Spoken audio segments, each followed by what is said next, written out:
Come back to the math warriors. आप सभी लोग हर एक वीडियो आप देख रहे हैं यूपीआरटीओ से रिलेटेड आपको देखने को मिल रहा है। आज हम आप लोगों को इस वीडियो में बताने वाले हमारे सर जो एचओडी हैं प्रोफेसर एच.एन. मिश्रा, जहां से मैं खुद रैंक 21 लाकर अपना बीएड फाइनल स्टेज पर है, लास्ट सेमेस्टर था।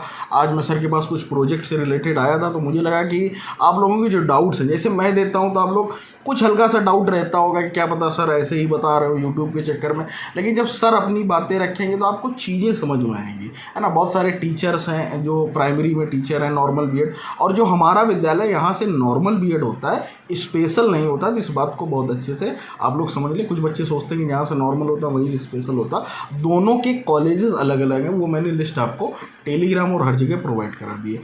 तो सर अब आपको बताएंगे कि किस तरीके, जैसे आपका टीचिंग का एक डाउट रहता है, इनका डाउट रहता है कि क्लासेज कैसे लेंगे, मैं जॉब कर रही हूँ, या सर ये पूछते हैं कि एनओसी लगेगी, परमिशन, आई थिंक मैंने इन्हें बताया परमिशन लगेगी, एनओसी की कोई ज़रूरत नहीं है, ठीक है, डिस्टेंस में। तो ये सारी चीज़ें तो सर आपको बताएंगे। संदीप सर, किस तरीके से क्या आपको करना है? धन्यवाद ब्रह्म प्रताप जी। सबसे पहले तो बात ये करते हैं कि आपको सबसे पहले तो प्रवेश लेना है, ठीक है।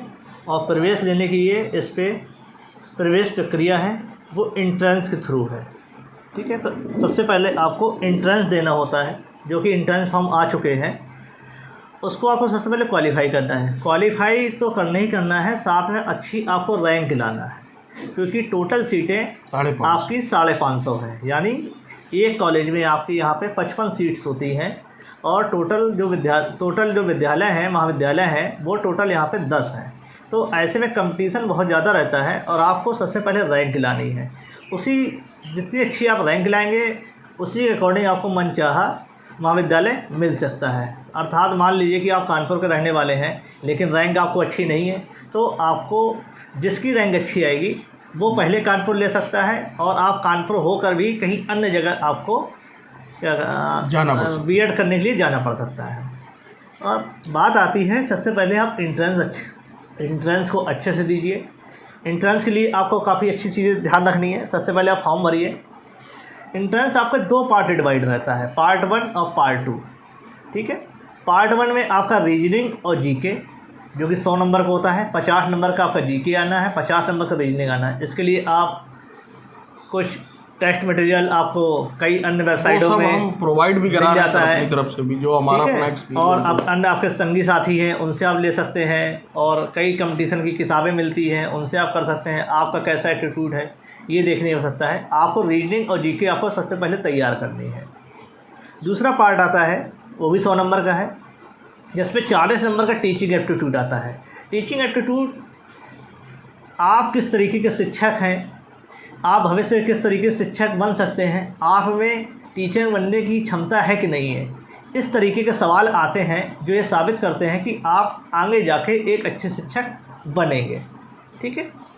और ये तो 40 नंबर का हो गया। इसके अलावा एक पार्ट और होता है, जिससे 5 सब्जेक्ट होते हैं, और 5 सब्जेक्ट में आपको 2 सब्जेक्ट चूज़ करने होते हैं, जिसके 30-30 क्वेश्चन होते हैं। प्रत्येक विषय में 30-30 क्वेश्चन होते हैं। सपोज मान लीजिए आप बीए कर रहे हैं, आपका बैकग्राउंड बीए है, आपका बैकग्राउंड बीएससी है, तो अंडर ग्रेजुएशन का इस पर कोई अंतर नहीं आता है। इस पर जो 5 सब्जेक्ट है वो हम आपको बता देते हैं: हिंदी, इंग्लिश, साइंस, मैथ और सोशल साइंस। प्रत्येक में 30-30 क्वेश्चन होते हैं, जिस पे आपको कोई भी 2 चुनने हैं, यानी 2 स्ट्रीम से आपको 60 क्वेश्चन हल करने हैं। अब आप ये देख लीजिए कि आपका क्या बैकग्राउंड रहा है, क्या आप अच्छा कर सकते हैं। साइंस अच्छा कर सकते हैं तो आप साइंस का क्वेश्चन चूज़ कर सकते हैं, हिंदी चूज़ करते हैं तो हिंदी कर सकते हैं। सर मैं थोड़ा सा यहाँ पर क्लियर कर दूँ, कोई कंफ्यूज हो जाएंगे। मुझे पता बैकग्राउंड का मतलब सर का ये नहीं कि आपकी ग्रेजुएशन में क्या सब्जेक्ट है, इस चीज़ को मैं फिर क्लियर कर रहा हूँ। किन्हीं 2 सब्जेक्ट्स को आप उनका नोटिफिकेशन देख लीजिए। मैं खुद साइंस बैकग्राउंड से हूँ, मैंने हिंदी और इंग्लिश कॉम्बिनेशन बनाया था, तो आप इस डाउट में बिल्कुल ना रहे। बहुत सारे बच्चे वहाँ जाकर करते क्या, मैथ साइंस बैकग्राउंड के होते हैं, मैथ साइंस चुन लेते। वो आता है बेटा 12th लेवल का, और 12th लेवल का हम लोगों का अब छूट गया, हम लोग पढ़ते हैं कंपटीशन लेवल का अर्थमेटिक और वो। तो ये डाउट दिमाग से निकालिए। ये नॉर्मल जो बीएड होता है ना, यूपी बीएड, उसमें ऐसा होता, हाँ उसमें स्ट्रीम देखी जाती है कि अगर आप आर्ट वर्क हैं तो आर्ट वर्क की कॉम्बिनेशन चुनेंगे, साइंस, इसमें नहीं नहीं है, तो इस चीज़ को बहुत दिमाग में रखो, उसी से तैयारी करो, तभी आपका सिलेक्शन होगा। अब आप सर कंटिन्यू करिए। हाँ, सपोज है जैसे उनका कहना है, जैसे आपने बीएससी किया है, मैथ साइंस आपका है, लेकिन वर्तमान में 2 साल से 3 साल से आपने मैथ नहीं पढ़ा है, हिंदी इंग्लिश आपने अच्छा पढ़ा है, तो आप हिंदी और इंग्लिश को चूज़ कर सकते हैं। आपको 5 में से 2 स्ट्रीम चुननी है, बस ये ध्यान रखिए, कोई भी 2 हो। ऐसा नहीं कर सकते कि हिंदी भी चुन लिया 10 क्वेश्चन, इंग्लिश भी कर लिया, संस्कृत भी कर लिया, मैथ भी कर लिया, SST कर लिया। कोई भी स्ट्रीम चुनिए, उनमें से उस स्ट्रीम के 30 क्वेश्चन जो आए हैं उनको आपको करना है, ठीक है। ये आप बस 140 के आसपास नंबर लाइए हमेशा। आप चाहे मेरे समय की कट ऑफ देख लीजिए, या इससे पहले 200 में से 140 के आसपास लाने ही होंगे। मेरे 159 थे उस टाइम, लेकिन आप 140 प्लस ले आएंगे तो रैंक 200, 250, 300, 400 आ जाएगी। लेकिन अच्छी रैंक लाना चाहे तो आपको 150 प्लस ही टारगेट करना पड़ेगा। कंपटीशन बहुत है। प्रयास ये करना है, आपको ज़्यादा से ज़्यादा नंबर लाना है। कट ऑफ के चक्कर में आपको नहीं पढ़ना है। नहीं, वो तो बिल्कुल ठीक है। जितना ज़्यादा आपका नंबर आ जाएगा उतने ज़्यादा उतना बेनिफिट रहेगा, श्योर रहेंगे। अब सर इनका थोड़ा क्लासेस का अपनी बता दीजिए, हमारे यहाँ अपनी क्लासेस चलती हैं किस तरीके से रहती हैं। हाँ, अब क्लासेस के बारे में हम कहते हैं। सबसे पहले तो आपको एंट्रेंस के थ्रू एडमिशन लेना है। आप कोई महाविद्यालय चुन सकते हैं, ठीक है। इस पर कुछ आपको काम करने होते हैं। 4 सेमेस्टर में डिवाइड होता है ये, और चारों सेमेस्टर में कुछ अलग अलग कार्य करने होते हैं। आपको कुछ सैद्धांतिक कार्य होते हैं, कुछ प्रायोगिक कार्य होते हैं, ठीक है। First semester, second semester, third semester और फोर्थ सेमेस्टर ऐसे भी विभाजित रहता है। और इसका एक करिकुलम है जिस पे ये डिवाइडेशन दिया होगा। जब आप आगे आएंगे, जब एडमिशन ले लेंगे, तभी आपको पता चल जाएगा। नोटिफिकेशन में भी दिया गया, नोटिफिकेशन, हाँ, अगर नोटिफिकेशन दिया गया तो आप उसको देख सकते हैं, पूरा दिया गया, ठीक है। तो पहले में क्या करना होता है, आपको 3 पेपर होते हैं, B.Ed E01, E02, E03, और इनके तो आपको सैद्धांतिक प्रैक्टिकल भी, सैद्धांतिक रूप से परीक्षा भी लिखित देनी होती है और असाइनमेंट जमा करने होते हैं। एक इस पर आपका प्रैक्टिकल वर्क होता है, जैसे हम कहते हैं EPC 1 एनहांसिंग प्रोफेशनल कॉम्पिटेंसी। इसका ये 50 नंबर का होता है। इसके अंदर आप जो कार्य करते हैं उसका आपको वाइवा देना होता है। वाइवा देने के लिए एग्जामिनर बाहर से आते हैं और वो आपको वाइवा बोसी पास करनी होती है, ठीक है। ऐसे ही सेमेस्टर 2 में है, ऐसे ही सेमेस्टर 3 में है। मेन आता है आपका सेमेस्टर 4। सेमेस्टर 4 में जो थ्योरिकल वर्क है वो बहुत ज़्यादा कम हो जाता है। केवल सिंगल पेपर रहता है, एक पेपर रहता है, और 250 नंबर का आपका प्रैक्टिकल एस्पेक्ट हो जाता है। जहाँ की हर सेमेस्टर में 50 नंबर का आपका प्रैक्टिकल वर्क होता था, यहाँ पे आपका 250 नंबर का प्रैक्टिकल वर्क हो जाता है। इसके लिए कुछ कार्य निर्धारित किए गए हैं जो आपको करने होते हैं। जैसे टीचिंग हो गई, टीचिंग सबसे पहले है EPC 5। EPC 5 में हम क्या करते हैं कि 1 हफ्ते की वर्कशॉप करते हैं। उसमें हम बच्चों को माइक्रो टीचिंग कैसे की जाती है, क्या होती है, टीचिंग स्किल्स क्या होती हैं, लेसन प्लान कैसे बनते हैं, यूनिट प्लान कैसे बनते हैं, TLM कैसे बनते हैं। 1 महीने की एक हफ्ते की 2 वर्कशॉप हम लोग कराते हैं, जिससे बच्चे सीखते हैं, ठीक है। इसके साथ साथ इस पर 60 दिन की आपको इंटर्नशिप भी करनी होती है।